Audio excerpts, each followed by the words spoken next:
नमस्कार, मेरा नाम संजय कुमार। आज हम कक्षा 11 की जो यूनिट है त्रिकोणमितीय फलन, ठीक है, जिसका चैप्टर है आपका 3, जिसमें आपको दे रखा है कोणों का मापन। ठीक है, तो आपका कक्षा 11 का जो चैप्टर 3 है कोणों का मापन, उसे आज हम पढ़ने वाले हैं। अब यहाँ पर देखो, चैप्टर के नाम से पता चल रहा है कि कोणों का मापन मतलब कोणों को मापना सीखेंगे। इस वाले चैप्टर में हम क्या सीखेंगे? कोणों को मापना। अब देखो, कोणों को किस किस में माप सकते हैं? हो सकता है त्रिभुज हो सकता है आपका वृत्त हो, ठीक है, और भी आकृति हो सकती है। फिलहाल क्या ध्यान रखना है इस एक्सरसाइज में? हमें बेसिकली किन दो पॉइंटों को फोकस करना है? त्रिभुज और वृत्त पर। तो देखो है क्या, अगर बात करें वृत्त की, तो हमें पता है वृत्त क्या होता है, वो देख लो। तो वृत्त में कुछ टर्मिनोलॉजी यूज करते हैं, क्योंकि इन सवालों को जब करेंगे तो उनमें कुछ टर्मिनोलॉजी यूज करेगा। टर्मिनोलॉजी का मतलब है कुछ पद, ठीक है, या कुछ ऐसी शब्दावली यूज करेगा जो आपको उसका मतलब ना पता। जैसे वो केंद्र, ठीक है, केंद्र बताना चाहिए। केंद्र किस होता है? वृत्त में, ठीक है। वृत्त में कहाँ होता है वो आपको हम बताएंगे। अगर आपको पता है तो बहुत अच्छी बात, ठीक है। फिलहाल हम यहाँ पर बेसिक से पढ़ाएंगे, आपको बेसिक से हाई लेवल तक पढ़ाएंगे। तो कहने का मतलब क्या है? केंद्र। और इसी तरह आपसे हो सकता है टर्मिनोलॉजी यूज करे सवाल में आपका केंद्रीय कोण, ठीक है, हो सकता है यूज करें केंद्रीय चाप, ठीक है, हो सकता है यूज करें जीवा, ठीक है, और हो सकता है यूज करें त्रिज्या, और हो सकता है यूज करें व्यास, ठीक है। और अगर बात करें हम, और हो सकता है आपसे क्या हो सकता है? परिधि, ठीक है। अगर इतनी टर्मिनोलॉजी आपको पता है किसी वृत्त के बारे में, तो आप आसानी से उस वृत्त के बारे में जान सकते हो, ठीक है, या उस वृत्त के बारे में बता सकते हो। कहने लगे केंद्र कहाँ, उसका केंद्रीय कोण क्या होता है, केंद्रीय चाप क्या होता है, जीवा क्या होती है, त्रिज्या व्यास क्या होता है, या परिधि होती है। तो देखो कोई दिक्कत नहीं, आपको इतना तो पता होगा जो वृत्त होता है, ठीक है, वो कुछ इस तरह का होता है। अब देखो है क्या, कोई दिक्कत नहीं। जो यहाँ पर हमने एक ऐसे करके पहिया जैसा बना दिया, ठीक है, या घेरा जैसा बना दिया, तो इसे हम गणित की भाषा में क्या बोलते हैं? इस गणित की भाषा में क्या बोलते हैं? इसे परिधि, ठीक है। हमें क्या ध्यान रखना, हमारे घर का, ठीक है, जो साइकिल का जो पहिया होता है, ठीक है, मतलब जब बेकार होता है तो बच्चे उसे चलाने लगते हैं, ठीक है, तो वो पहिया या घेरा, ठीक है, वो क्या होता है आपका वृत्त में किसका काम करता है? परिधि का, ठीक है। तो क्या ध्यान रखना हमें, जो चारों ओर होता है वो क्या कहलाता है? आपका परिधि। अब देखो है क्या, जो वृत्त है, वृत्त का कहीं केंद्र होता है, तो हम मान लेते हैं यहाँ पर कहीं केंद्र होता है। कहने वाला क्या है, ठीक है, परिधि के अंदर कहीं केंद्र होता है। बात करी हमने केंद्र की, तो केंद्र कहीं यहाँ होगा, ठीक है, और दूसरी हमने बात करी परिधि की, तो परिधि भी हम समझ गए। परिधि का मतलब क्या है? उसके चारों ओर का घेरा, ठीक है, हाँ, इतनी बात ध्यान रखना। अब देखो एक और चीज, केंद्र से यदि परिधि को, मतलब केंद्र से परिधि को मिलाने वाली रेखा, ठीक है, या बोल सकते हैं केंद्र और परिधि के बीच की दूरी, केंद्र और परिधि के बीच की दूरी को क्या कहते हैं हम? त्रिज्या, ठीक है। हमें क्या ध्यान रखना है, क्या ध्यान रखना है कि केंद्र और परिधि के, ठीक है, जो केंद्र है और ये क्या परिधि है, परिधि पर कोई बिंदु मान लिया, उनके बीच की दूरी निकाली, तो उनके बीच की दूरी क्या कहलाएगी? आपकी त्रिज्या। क्या बोला हमने? केंद्र और परिधि के बीच की दूरी त्रिज्या कहलाएगी। अगर सपोज करो यहाँ से केंद्र है और किसी ने बोला नहीं यहाँ पर, आप बोलो परिधि की दूरी है, ठीक है, यहाँ पर ले ली, तो ये क्या कहलाएगी? तब भी है त्रिज्या। क्यों? तो केंद्र और परिधि के बीच की दूरी, किसी ने बोला नहीं ऐसे नहीं, ऐसे अच्छा लग रहा है हमें, तो बताओ ये भी क्या होगी? त्रिज्या, ठीक है। तो क्या देखा हमने? केंद्र और परिधि। अब वो परिधि का कोई सा बिंदु हो सकता है, उससे कोई मैटर नहीं करता है, ठीक है, मतलब केंद्र और परिधि के बीच की दूरी क्या कहलाएगी? आपकी त्रिज्या। अब देखो एक और चीज आपको ध्यान रखनी है, सभी त्रिज्या क्या होती है? आपस में बराबर। किसी वृत्त में बनाई गई सभी त्रिज्या क्या होती है? आपस में बराबर। हम बोल सकते हैं ये वाली त्रिज्या, ये वाली त्रिज्या, ये वाली त्रिज्या, और हो सकता है किसी ने और बहुत सारी त्रिज्या बनाती, सही है, सभी क्या होंगी? आपस में बराबर। कहने वाला क्या है? सभी त्रिज्या क्या होती है? आपस में बराबर। त्रिज्या हमने जाना केंद्र और परिधि के बीच की दूरी कहलाती है। ऊपर जो चारों ओर जो घेरा होता है उसे बोलते हैं परिधि, ठीक है, इतनी बात ध्यान रखना। अब देखो एक और चीज ध्यान रखना, आपको क्या ध्यान रखना? आपने परिधि और केंद्र के बारे में जान लिया। कभी कभी देखो बात क्या करते हैं, ठीक है, हमने परिधि और केंद्र के बारे में जान लिया। अगर बात करें, जैसे सपोज करो हमने बोला ये बताओ क्या होगी? त्रिज्या, ठीक है, आपको पता है ये परिधि है, परिधि का कोई बिंदु है, और ये केंद्र, केंद्र और परिधि के बीच थोड़ी त्रिज्या होती है। ये सपोज करो एक और कोई त्रिज्या बना ली हमने, ठीक है, हमने क्या करी? दो त्रिज्या बना ली, और दो त्रिज्याओं के बीच देखो ध्यान से, ऐसा कुछ क्या दिखाई देगा? वो कोण। तो कहने का मतलब क्या है? इन्हीं दो त्रिज्याओं के बीच, ठीक है, बना कोण क्या कहलाता है? आपका केंद्रीय कोण, ठीक है। कभी कभी टर्मिनोलॉजी यूज करेगा आपके सवालों में, केंद्रीय कोण रखना है, तो आपको पता होना चाहिए कि केंद्रीय कोण का मतलब कहाँ की बात कर रहा है, ठीक है। तो केंद्रीय कोण का मतलब क्या है? जो त्रिज्याओं के बीच जो कोण बनता है उसी क्या बोलते हैं हम? केंद्रीय कोण, ठीक है, इसी ध्यान रखना आप। तो ये क्या होगा? हमारा केंद्रीय कोण, ठीक है। और एक और चीज देखो, तो ये केंद्रीय कोण हो जाएगा। और इसी तरह अगर बात करें हम जीवा की, से बात क्या करें हम? जीवा की, तो जीवा देखो क्या होता है कि परिधि पर आप मान लो कि कोई दो बिंदु है, मान लिया परिधि पर एक बिंदु है और एक बिंदु है, इन दोनों को हमने मिला दिया। तो परिधि पर किन्हीं दो बिंदुओं को मिलाने पर जो प्राप्त रेखा होती है, ठीक है, उस रेखा को हम क्या बोलते हैं? परिधि पर, ठीक है, इन्हीं दो बिंदुओं को मिलाने पर जो रेखा प्राप्त होती है उसे हम बोलते हैं जीवा, सही है। हमें क्या ध्यान रखना है, जीवा क्या होती है, किसी परिधि पर दो बिंदु है, ठीक है, उनको अगर मिला दे तो मिलान में क्या बनेगी, जीवा। सपोज करो किसी ने बोला नहीं एक यहाँ पर बिंदु मान लो और एक यहाँ पर मान लो, इन्हें मिला दो, कोई दिक्कत नहीं, मिला दिया तो मिला के क्या मिलेगी, जीवा। तो ये कोई मैटर नहीं करता, जीवा बड़ी हो सकती है छोटी हो सकती है, ठीक है। सपोज करो किसी ने बोला नहीं एक पॉइंट यहाँ पर और एक पॉइंट यहाँ पर है, इन्हें मिला दो तो ये क्या कहलाएगी, जीवा, ठीक है। किसी ने बोला कि एक पॉइंट यहाँ पर है और एक पॉइंट यहाँ पर है, इन्हें मिला दिया आपने, ठीक है, तब ये क्या कहलाएगी, जीवा। अब देखो कहने वाला क्या, वो देखो आपको क्या ध्यान रखना है कि अगर कोई जीवा, सही है, अगर कोई जीवा केंद्र से होती जाती है तो उसे हम क्या बोलते हैं, व्यास, ठीक है। आपको क्या ध्यान रखना है, अगर कोई जीवा केंद्र से होकर जाती है तो उसे बोलते हैं व्यास, ठीक है। इतनी बात ध्यान रखने का, ध्यान रखना है कोई जीवा, ठीक है, मतलब यह आपको पता है जीवा, जीवा का मतलब क्या है, किसी भी परिधि पर दो बिंदु उन्हें आपस में मिला दो, ठीक है। लेकिन कभी कभी ऐसा होता है उन दो बिंदुओं को हमने मिलाया वो केंद्र से होकर गए, अगर केंद्र से होकर गए तो आप क्या कहोगे, नहीं व्यास, ठीक है, तो आप इन्हें क्या कहोगे, व्यास। ये चीज आपको ध्यान रखनी है। अब देखो एक और चीज, सपोज करो केंद्र आपको पता है यही है, ठीक है, इसे हमने मिटा के थोड़े कंफ्यूजन ना हो जिससे कि, ठीक है। अगर सपोज करो इससे हमने यहाँ पर मिला दिया, मतलब यहाँ पर कोई दो बिंदु मान लिया तब मिला दिया, तभी ये क्या कहलाएगा, व्यास, ठीक है। कहने लग क्या है, किसी वृत्त में व्यास एक से अधिक हो सकते हैं, बस शर्त क्या होती है कि परिधि पर किन्हीं दो बिंदु को मिलाने पर, ठीक है, वो क्या हो, आप उनसे जो रेखा बने वो किससे होकर जाए, केंद्र से। या फिर आप बोल सकते हो कि जो जीवा होती है वो केंद्र से होकर जाती है उससे, ठीक है, क्या होता है, व्यास। हाँ ये चीज ध्यान रखना है। अब देखो एक और चीज हमने क्या सीखा था थोड़ी देर पहले, त्रिज्या। त्रिज्या क्या सीखी थी कि केंद्र, देखो थोड़ी देर पहले क्या सीखी, त्रिज्या, कि केंद्र और परिधि के बीच की दूरी क्या कहलाती है, त्रिज्या। तो देखो केंद्र और परिधि के बीच की दूरी क्या कहलाई, त्रिज्या, केंद्र और परिधि के बीच की दूरी क्या कहलाई, त्रिज्या। तो आप थोड़ा सा ध्यान से देखो, इसे क्या बोलना है, हम व्यास ही बोलना है। और यहाँ पर हम बात कर रहे हैं त्रिज्याओं के रूप में, ये त्रिज्या है त्रिज्या, तो हम बोल सकते हैं जो व्यास होता है वो, ठीक है, त्रिज्याओं का होता है दोगुना होता है। मतलब यहाँ पर कितनी त्रिज्या आती है, दो त्रिज्या आती है, ठीक है, तो दो त्रिज्या आती है, इसलिए हम बोल सकते हैं जो व्यास होता है वो त्रिज्याओं का दोगुना होता है, ठीक है। यही व्यास है हमारी नजरों में, हम बोल सकते हैं यहाँ भी त्रिज्या आ रही है, तो हम बोल सकते हैं कि जो आपका व्यास होता है वो क्या होता है, आपका त्रिज्याओं का दोगुना, ठीक है। इतनी टर्मिनोलॉजी ध्यान रखनी है। तो हमने क्या क्या सीख लिया, घेरा मतलब वही परिधि, ठीक है, त्रिज्या सीख लिया, व्यास सीख लिया, जीवा सीख लिया और केंद्रीय कोण सीख लिया। अब बात करें केंद्रीय चाप की। देखो चाप का मतलब समझ लो पहले, केंद्रीय चाप से समझ लिया होगा, ठीक है। देखो है क्या, वो देख लो। जैसे सपोज करो किसी वृत्त का ऐसा कोई हिस्सा आपको दिखाई दे तो उसे क्या कहते हैं हम, चाप। अब देखो कैसे आपको वृत्त में दिखाई दे, वो देखो सपोज करो कोई वृत्त है, ठीक है, और किसी वृत्त में हमने इतना हिस्सा काट लिया तो क्या कहलाएगा हमारा, चाप, ठीक। इतना हिस्सा काट लिया हमने यहाँ से यहाँ तक, तो यह हिस्सा क्या कहलाएगा, ऐसा कुछ दिखाई देगा, इस हिस्से को क्या कहेंगे हम, चाप, ठीक है। हाँ सपोज करो इतना और इतना हिस्सा काट लिया तब क्या कहलाएगा, चाप। कहने वाला क्या, आप सीख गए कि जो चाप होती है, कहने वाला क्या है, किसी परिधि पर, ठीक है, किसी परिधि को किन्हीं दो पॉइंटों से काट दे तो क्या प्राप्त हमें चाप होता है। देखो कहने वाला क्या, कैसे काटेंगे वो देख लो। सपोज करो अभी थोड़ी देर पढ़ा था आपने, यहाँ से कोई त्रिज्या खींची और एक कोई है त्रिज्या खींची, ठीक है। यहाँ पर क्या मिलता था आपको, केंद्रीय कोण, बहुत बढ़िया, ठीक है, क्या मिलता था, केंद्रीय कोण। अब देखो है क्या, अगर थोड़ा सा ध्यान से देखो इसके और इसके बीच कुछ ऐसी आकृति तो नजर आ रही है, अगर ऐसी आकृति नजर आ रही है क्या कहलाएगी, आपकी चाप, ठीक है। लेकिन चाप को क्या बोल सकते हो, और अच्छा करके किसी का बोल सकते हो, केंद्रीय कोण, किसी का बोल सकते हो केंद्रीय चाप, ठीक है। तो कहने लग क्या है, जो आपने केंद्रीय चाप लिखा था या केंद्रीय चाप जो है वो क्या होता है आपका, ठीक है, वो क्या होता है आपका, किन्हीं दो त्रिज्याओं के बीच, ठीक है, जितनी परिधि आती है वो क्या कहलाती है, आपकी केंद्रीय चाप कहलाती है, ऐसा बोल सकते हैं। या फिलहाल आप इतना ध्यान रखो कि ये त्रिज्याएं इनके अंदर जितनी परिधि आ रही है, परिधि तो होती है आपकी, इनके अंदर जितनी परिधि आ रही है वो क्या कहलाती है, आपकी केंद्रीय चाप, ठीक है। लेकिन टर्मिनोलॉजी आपको थोड़ी सी ध्यान रखनी है। अब देखो सवाल तो हम कर ही लेंगे।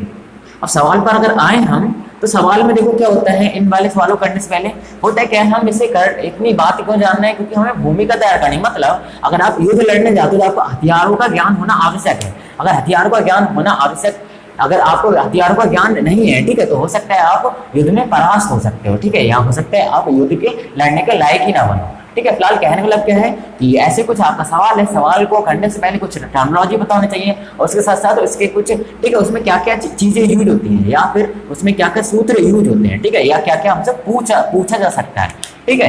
तो वो सब बातें हमें पता होनी चाहिए। अगर बातें पता है तो हम आसानी से कर सकते हैं, अगर नहीं पता है तो हो सकता है एक सवाल कर लेंगे फिर दूसरा, फिर डिपेंड रहेंगे किसी पर कि हो सकता है कोई बता दे उस सवाल को, ठीक है। तो कहने लगे क्या है, क्यों रहते हैं डिपेंड, क्योंकि हमें उस चीज के बारे में सही से पता नहीं होता, ठीक है, या उसका पूरा ज्ञान नहीं होता। तो देखो कोई दिक्कत नहीं। फिलहाल अगर बात करें तो इसमें हमने पहले देखा कि ऐसा ऐसा हो सकता है, ऐसी टर्मिनोलॉजी यूज कर सकते हैं। देखो फॉर्मूला क्या यूज करेगा वो देखो।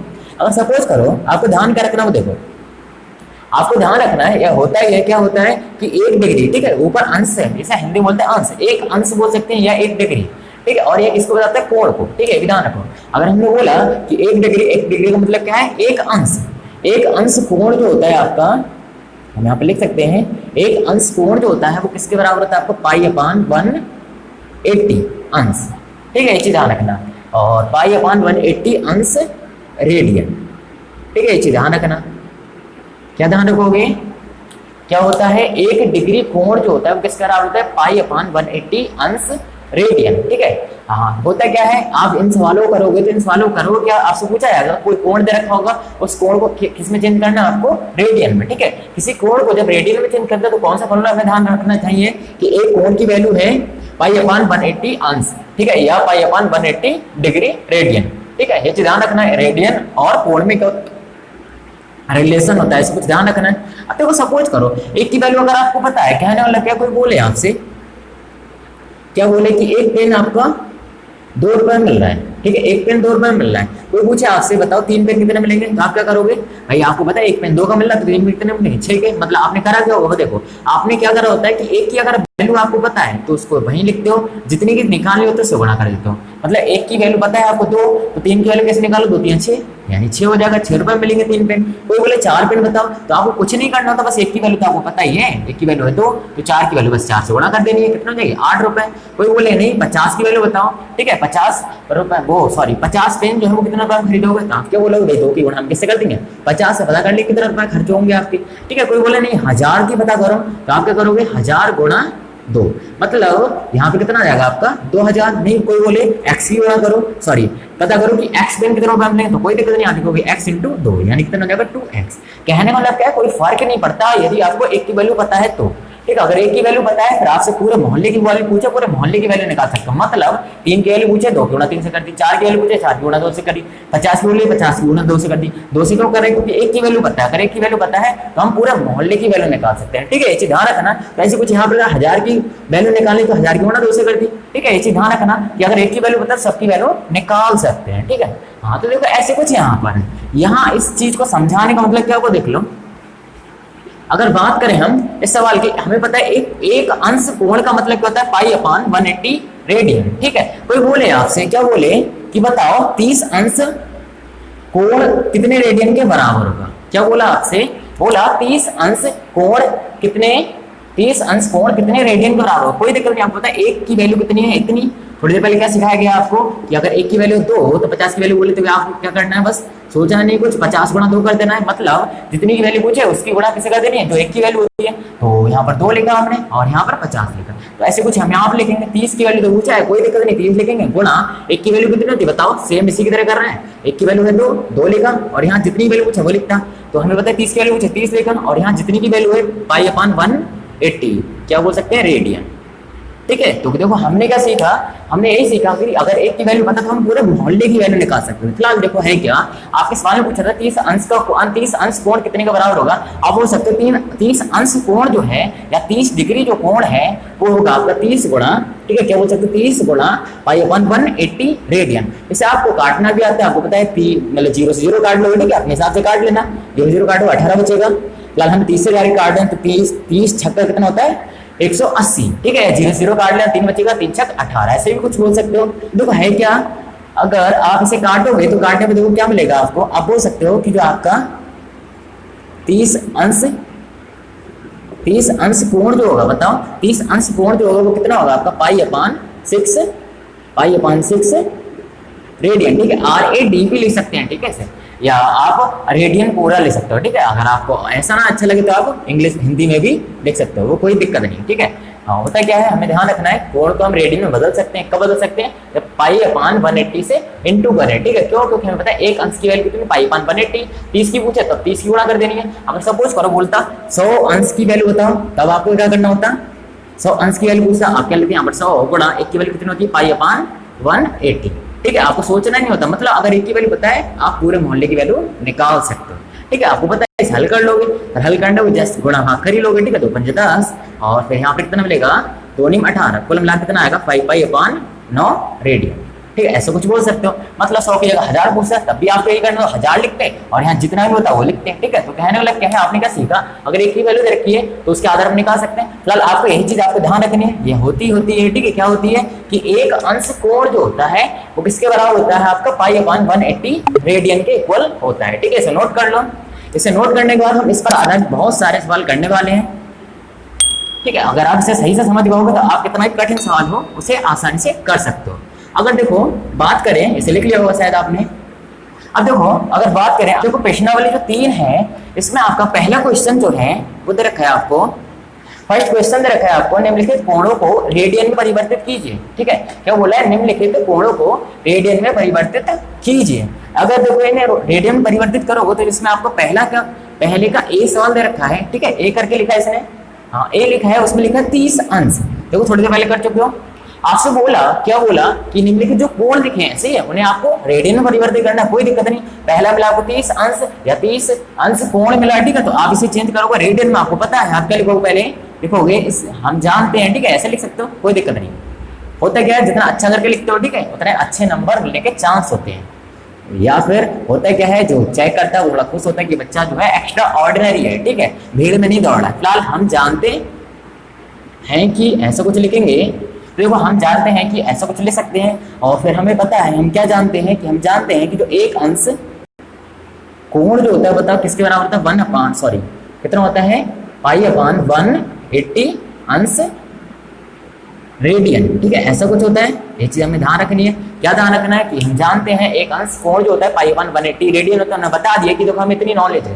ठीक है, अगर एक की वैल्यू पता है तो आप पूरे मोहल्ले की पूछो, पूरे मोहल्ले ही निकाल सकते हैं। मतलब 30 की आपने पूछी 30 की निकाल सकते हो। आप लिख लोगे यहाँ पर चूंकि, ठीक है सॉरी, या इसीलिए, क्या लिखोगे, इसीलिए, मतलब इस तरह साइन बना देना, इसीलिए 30 अंश जो होगा वो किसके इक्वल होगा बताओ, 30 अंश कोण। थोड़ा सा सही करके लिख लेना, 30 अंश कोण बताओ कितने बराबर होगा, आपको पता है एक की वैल्यू इतनी है तो यहाँ लिखना 30 और फिर इनटू जितना की पूछे, मतलब यहाँ पर एक की वैल्यू कितनी है आपकी 1/80 और यहाँ क्या बोल सकते हो आप, रेडियन। ठीक है, इसे कन्वर्ट कर लिया आपने, कोई दिक्कत नहीं। आपको 0 से 0 कट जाएगा, 3 6 हो जाएगा 18। तो कुल मिलाकर आप बोल सकते हो कि जो 30 अंश कोण जो होता है, देखो जो 30 अंश कोण जो होता है वो किसके बराबर होता है, पाई/6 रेडियन। ठीक है, ये आपका आंसर हो जाएगा, इसे नोट कर लो। इसी तरह फिर हम इसका दूसरा सवाल करेंगे, इसे नोट कर लिया होगा, नोट कर लो जल्दी से। अब देखो इसका सेकंड जो सवाल है, सेकंड सवाल भी ऐसा ही है, आप कर सकते हो। अगर बात करें बी सवाल की, तो इसका जो बी सवाल दे रखा है उसमें दे रखा है 135, ठीक है, या 135 अंश। इसको भी हमें किस में चेंज करना है, रेडियन में। हमें पता है, हम रेडियन में चेंज करना सीख गए हैं। ठीक है, हाँ तो देखो कोई दिक्कत नहीं, हम भी यहाँ पर ऐसे लिखेंगे, हम लिखेंगे हम जानते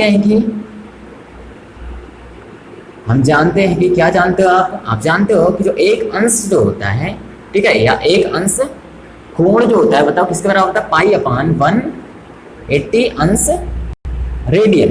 ठीक है, ऐसा कुछ होता है, तो कोई दिक्कत नहीं। आपने बोल दिया कि 1 अंश कोण जो होता है पाई/180 रेडियन के इक्वल होता है, यहाँ के बराबर होता है, तो कोई दिक्कत नहीं। आपसे पूछा किसका, 135 का, आप बोल सकते हो चूंकि, ठीक है, या सॉरी इसीलिए, क्या बोल सकते हो, इसीलिए 135 अंश कोण जो होगा बताओ किसके बराबर होगा। आपको पता है कि एक की वैल्यू इतनी है, अब क्या पूरे मोहल्ले पूछो, पूरा मोहल्ला लिखना, गुणा इतना लिख देना। ठीक है, कहने मतलब क्या है, यहाँ पर जितनी भी रखा है, ठीक है, यहाँ लिखोगे 135 और फिर गुणा कितना लिखोगे, पाई/180 अंश रेडियन। ठीक है, ऐसा कुछ लिख सकते हो, आपको सिखाया गया तो आपको पता है, ना हल कर लोगे। हल कैसे करोगे, 5 से काट लो, 5 दूनी होगा 10।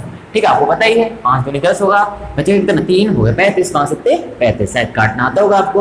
अगर इसे काटेंगे तो कितना होगा, 5 दिया 15 और 5 छक्का 30। ठीक है, अपने हिसाब से काट लेना। तो जी आप देखो 9 से भी कट जाएगा, 9 3 होगा 27 और ये कितना होगा, 9 चौक 36। तो कुल मिलाकर कितना आ जाएगा बताओ, कुल मिलाकर आएगा 135 अंश कोण जो है बताओ किसके इक्वल होगा, 135 अंश कोण जो है किसके ऊपर कितना बचा, 3। ठीक है, ध्यान रखना, अपने हिसाब से काट लेना। ठीक है, यहाँ करना समझ में आए तो फिलहाल कितना बचेगा, ऊपर 3, ऊपर पाई तो है ही, अपान कितना आएगा 4।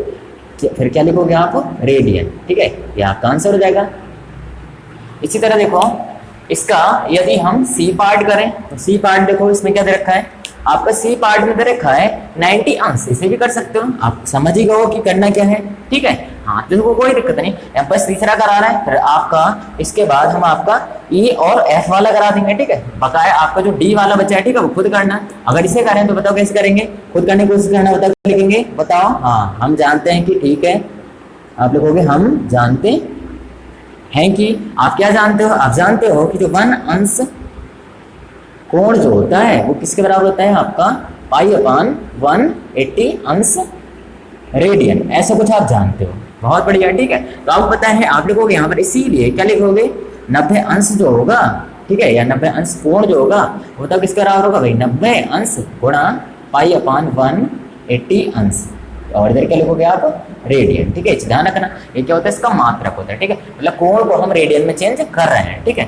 तो कोई दिक्कत नहीं, 9 दूनी कितना होगा 18, 0 0 कट जाएगा, 90 दूनी कितना होता है 180, तो कुल मिलाकर बताओ कितना आएगा, कुल मिलाकर आएगा आपका पाई/2 रेडियन, ठीक है। यदि किसी को कंफ्यूजन हो रहा है कि पाई है, पाई का मान 180 होता है, अगर कंफ्यूजन हो रहा है तो आप कमेंट में लिख सकते हो, ठीक है, आपका डाउट हम क्लियर करेंगे, लेकिन अभी नहीं, ठीक है। आप जब कमेंट में लिखोगे तभी क्लियर करेंगे, फिलहाल वैसे आप अपना दिमाग लगाते रहें। यहाँ पाई/2 लिखा है, ठीक है, आप ऐसा मत करना किसी का करना कि पाई का मान 180 रख दो, ठीक है, फिलहाल कोई नहीं, इसे नोट कर लो। और जो आपका ई और एफ है वो हम कराने वाले हैं, इसे नोट कर लिया होगा।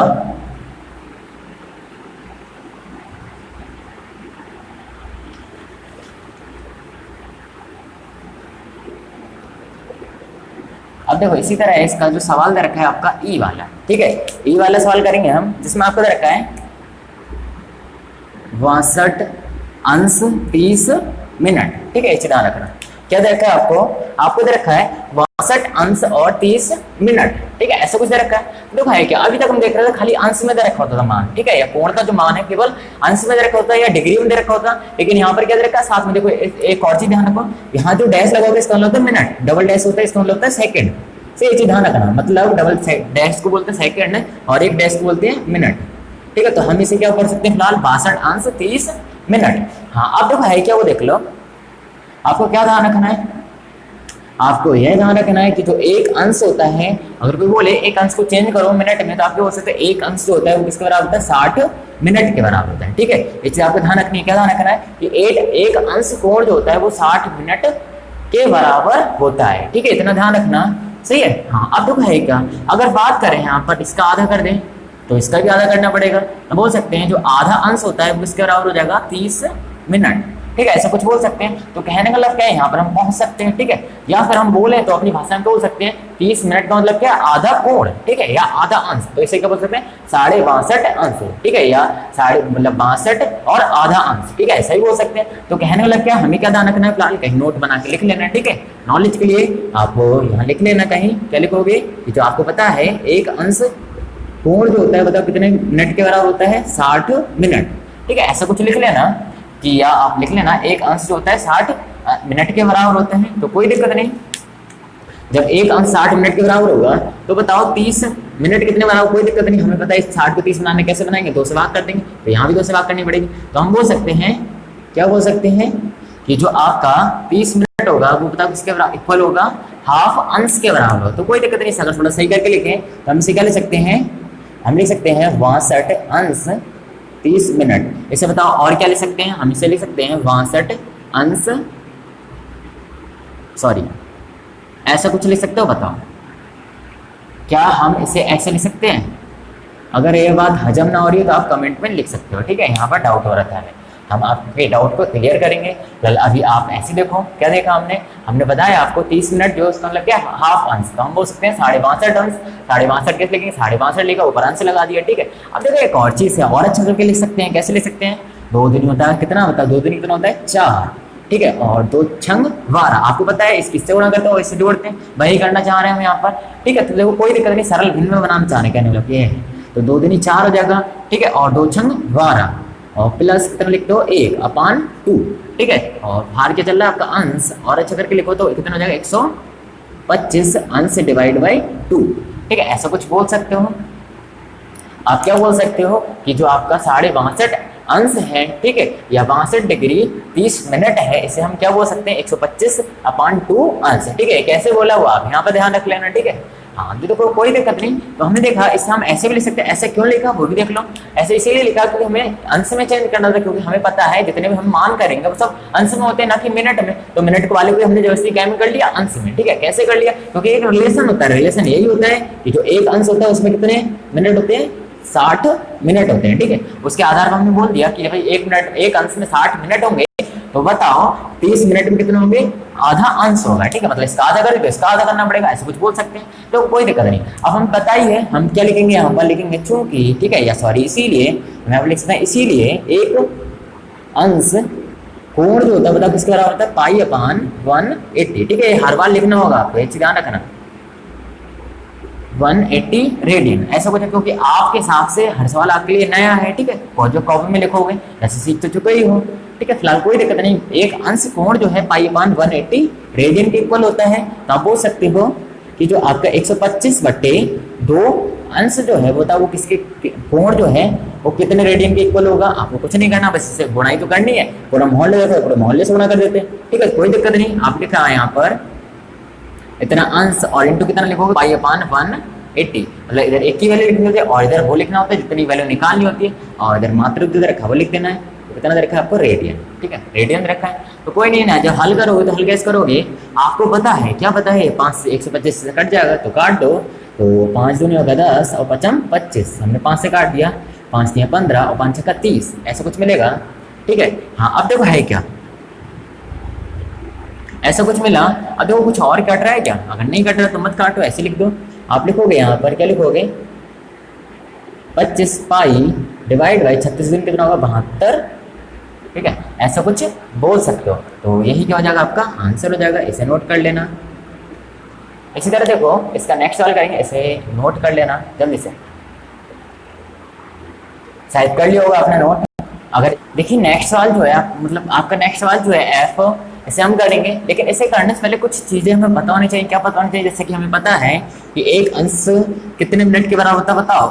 एक अंश होता है आपका 60 मिनट के बराबर होता है। ठीक है, क्या हम इसे ऐसे लिख सकते हैं, अगर हम ऐसे लिख सकते हैं 60 मिनट जो है एक अंश, हम बोल सकते हैं एक अंश 60 मिनट के बराबर है, तो 60 मिनट एक अंश के बराबर। इसका मतलब यही है कि यदि a बराबर b है तो हम b बराबर a बोल सकते हैं। ठीक है, कोई ऐसे लिखेगा तभी गलत नहीं है। ठीक है, लेकिन लिखेगा तो ठीक है, तो हो सकता है वो कुछ यूज करना चाहे, तो ऐसे कुछ हम यहाँ पर यूज करना चाह रहे हैं। एक अंश जो है 60 मिनट है, तो 60 मिनट जो होगा एक अंश के बराबर होगा। अब देखो है क्या, हमें ऐसा क्यों करा, क्योंकि हमें चेंज करना है मिनट को काय में चेंज करना, हमें मिनट को काय में चेंज करना अंश में। ठीक है, मिनट को जब अंश में चेंज करना है तो हमें क्या करना पड़ेगा कि मिनट को अंश में चेंज करने के क्या करना पड़ेगा, पहले पता करना पड़ेगा कि एक मिनट जो है कितने अंश के बराबर होता है। एक मिनट अगर पता चल जाए कितने अंश के बराबर है तो हम बोल सकते हैं, ठीक है, क्या बोल सकते हैं कि जितने मिनट पूछाएगा सबके मान निकाल सकते हैं। जैसे कि हमने पीछे देखा था कि अगर 1 की वैल्यू 2 रुपए है तो 3 की वैल्यू पूछे 3 गुणा 2 कर देनी है, 4 की वैल्यू पूछे 4 गुणा 2 कर देनी है। ठीक है, तो पहले 1 की वैल्यू निकालना इंपॉर्टेंट होता है। तो कहने लगता है 1 की वैल्यू कैसे निकालेंगे, देखो 60 मिनट की वैल्यू एक अंश है, तो हम बोलेंगे यहाँ पर 1 मिनट। अब देखो अगर ऐसा ना समझो तो ऐसा समझो, 60 मिनट को बताओ क्या ऐसे लिख सकते हैं 60 गुणा 1, तो और यहाँ पर ऐसा कुछ लिखा है। ठीक है, सपोज कर लो सभी पे लिखा है, ऐसा कुछ मान लिया, या फिलहाल कोई नहीं, हमने बोला कि ऐसा कुछ लिख दिया, थोड़ी देर के लिए ऐसे लिख लिया, तो आपको पता है 1 को यहाँ रोका तो गुणा वाला क्या जाएगा भाग में, मतलब इसके बट्टे में जाएगा, भाग का मतलब क्या था बट्टे में। तो आप ऐसा कुछ बोल सकते हो ना, इसे बताओ, ऐसा भी लिख सकते हैं। ठीक है, इसे ध्यान रखना। तो इसी आधार पर आप समझ लो, देखो क्या करेंगे हम यहाँ पे बोल सकते हैं 1 मिनट होगा कितने अंश के बराबर होगा, 1/60 अंश। ठीक है, चीज ध्यान रखना। एक तो आपको ये बात ध्यान रखनी है, क्या ध्यान रखनी है कि जो 1 मिनट होता है वो 1/60 अंश के बराबर होता है। अब देखो कोई दिक्कत नहीं, आपको पता है कितने का निकालना है, आपको निकालना है 37 मिनट का। क्यों बताओ, एक से हम निकाल सकते हैं 37 का आसानी से, तो हम लिख सकते हैं 37 मिनट जो होगा कितने के बराबर होगा भाई 37 गुणा 1 की वैल्यू जो भी होती है वो लिखने होता है, ऐसा कुछ लिख सकते हैं ना। आपको पता है इनकी गुणा कर लेंगे तो कितना होगा 37/60 अंश। हमने देख लिया कि जो 37 मिनट होगा वो कितने अंश के बराबर होगा 37/60 अंश। ठीक है, इसे ध्यान रखोगे, इसे बात ध्यान रखना। अब देखो है क्या, इसी को अगर हम दोबारा से यूज करें, हमें पता है जो 1 मिनट है वो कितने के बराबर होता है 1/60 अंश के बराबर होता है। अब देखो एक चीज हमें पता होनी चाहिए, वो देखो 1 मिनट में कितने सेकंड होते हैं 60 सेकंड, सेकंड में कितने डबल डैश से और मिनट में कितने सिंगल डैश से। ठीक है, ध्यान रखना, 1 मिनट में होते हैं 60 सेकंड। आपको पता है 1 मिनट में जब 60 सेकंड होते हैं तो क्या हम ऐसा बोल सकते हैं कि जो आपका 60 सेकंड है वो कितने मिनट के बराबर था, 1 मिनट के बराबर था, ऐसा बोल सकते हैं ना। अब देखो है क्या, तो ऐसे कुछ यहाँ पे देखो ध्यान से, 1 मिनट जो है 1/60 अंश के बराबर है, 1 मिनट 1/60 अंश के बराबर है। तो क्या हम बताओ 1 मिनट को हटा के क्या ऐसे बोल सकते हैं, जो 60 सेकंड है वो कितने बराबर है, 1/60 अंश के बराबर है। मतलब 1 मिनट 1/60 अंश के बराबर है, या फिर हम ऐसे बोल सकते हैं 60 सेकंड जो है 1/60 अंश के बराबर है। अब देखो क्या है, इससे क्या फायदा मिलेगा, हमें निकालना 30 सेकंड की वैल्यू। तो पहले क्या करेंगे, 1 सेकंड की वैल्यू निकालेंगे। तो यहाँ से 1 सेकंड की वैल्यू निकालो तो इसका आधा करो, 30 हो जाएगा, तो इसका भी आधा करना पड़ेगा। फिलहाल कोई दिक्कत नहीं, आप पहले एक की वैल्यू निकालो, अगर कंफ्यूज हो रहा तो यहाँ पे बोल सकते हैं 1 सेकंड की वैल्यू कितनी होगी बताओ, 1/60 और फिर के लिए अंश। अब देखो है क्या, यहाँ पर 60 तो 60 इसके नीचे जाएगा, तो अब देखो 1/60 से ऐसे कुछ लिख लेना। अब देखो इसे हल करो, एक कंफ्यूज होता ना, यहाँ पर 60 पहले से था और यहाँ वाला 60 हमने इसके साथ लिखा है, ठीक है, इसके साथ इसके नीचे लिखते हैं 60, फिर भी आपको यहीं पर आ जाता है, ठीक है। तो उससे अच्छा क्या करा हमने 1/60 लिख दिया। अब देखो इसका मतलब क्या, 1 से गुणा होगी 1 हो जाएगा, 60 की 60 से गुणा होगी 36 मतलब 3600 अंश हो जाएगा, ऐसे कुछ बोल सकते हैं। हमने क्या देखा, 1 सेकंड में इतने अंश होते हैं, हमें पता कितने का करना, 30 सेकंड का। तो हम बोल सकते हैं कि 30 सेकंड होगा उसमें कितने अंश होंगे, हम लिखेंगे यहाँ पर 30 गुणा, बताओ यहाँ के लिखेंगे हम 30 गुणा 1/3600 अंश, ऐसा कुछ बोल सकते हैं, ठीक है। या थोड़ा सा हल कर लो पहले ने, इसे हल करेंगे तो 3 का 3 3 दूनी 6, तो कुल मिलाकर कितना मिलेगा हमें 1/120 अंश, ठीक है। ऐसा कुछ ध्यान रख लेना। तो कहना लोग क्या है, आपने काटा 0 काट लिया, 3 का 3 3 दूनी 6 और 1 0 बचेगा 120 अंश। तो आपने क्या देखा, जो 30 सेकंड होगा वो कितने अंश के बराबर होता है, 1/20 अंश के बराबर होता है। और देखा 37 अंश जो है वो कितने के बराबर होता है, 37/60 अंश के बराबर होता है, ठीक है। अगर ये चीज आपको ध्यान है तो इसमें आप पुट कर दोगे, क्या पुट करोगे, देखो आप देखोगे यहाँ पर 5 डिग्री 37 मिनट 30 सेकंड, इसे हम क्या ले सकते हैं बताओ, इसे हम ले सकते हैं 5 अंश प्लस, देखो 37 डिग्री 37 मिनट को क्या ले सकते हैं, हमने थोड़ी देर पहले देखा अंश के रूप में लिखना है, तो हम लिखते हैं 37/60 अंश, क्योंकि हमें पता है हम एक जैसे को एक जैसे से जोड़ते हैं, ठीक है। यहाँ पर इसे चेंज क्यों करना पड़ा, ये पूछना चाहिए आपको, कोई दिक्कत नहीं। फिलहाल हमने देखा जो मिनट है, मिनट को अंश में चेंज करना पड़ा, सेकंड को अंश में चेंज करना पड़ा, क्योंकि हमें पता है एक जैसे को एक जैसे से जोड़ सकते हैं। कोई x को y से नहीं जोड़ सकता है, x अलग चीज होगी और y अलग चीज होगी। अगर x और x रखा है तभी जोड़ सकते हैं, ठीक है। मतलब सेम पद होना चाहिए, ठीक है, या सेम मात्रक होना चाहिए तभी जोड़ सकते हैं। तो ऐसे कुछ हमने यहाँ पर करा, अंश को अंश में चेंज कर लिया, ठीक है, या मिनट को अंश में चेंज कर लिया, सेकंड को अंश में चेंज कर लिया, तो कोई दिक्कत नहीं। मिनट को सेकंड में अंश में चेंज कर लिया, यहाँ लिख दिया प्लस 30 सेकंड में कितने अंश होते हैं, 1/20 1/120 अंश, ऐसा कुछ बोल सकते हैं, ठीक है। यहाँ ध्यान से समझना। अब देखो ऐड करोगे, ऐड क्या करोगे वो देखो, इन्हें आपका रेडियन में तो चेंज करना है, पहले जोड़ लो। तो आप ये जोड़ो कैसे, वो देखो यहाँ लिखोगे 5 अंश प्लस 37/60 अंश, अपने हिसाब से लिख लेना सही से, ठीक है, 120। अब इन्हें ऐड करना है आपको पता है, एलसीएम ले लो। एलसीएम देखो हमेशा उस नंबर के लेते हैं, ठीक है। अगर आपको एलसीएम में सॉर्ट करना हो, ठीक है, तो आप देख लिया करो कि इनमें बड़ा नंबर कौन सा है, जिनका भी एलसीएम ले रहा हो हर का, ठीक है, तुम देख लो बड़ा नंबर कौन सा है, जो बड़ा नंबर है उसका आप क्या करो, पहाड़ा पढ़ लो और फिर पीछे वाले चेक कर लो। मतलब कहने का मतलब क्या है, यहाँ पर सपोज करो कोई लिखे 1/4 और कोई लिखे 1 सपोज करो यहाँ पर 12, ऐसा कुछ लिख दिया।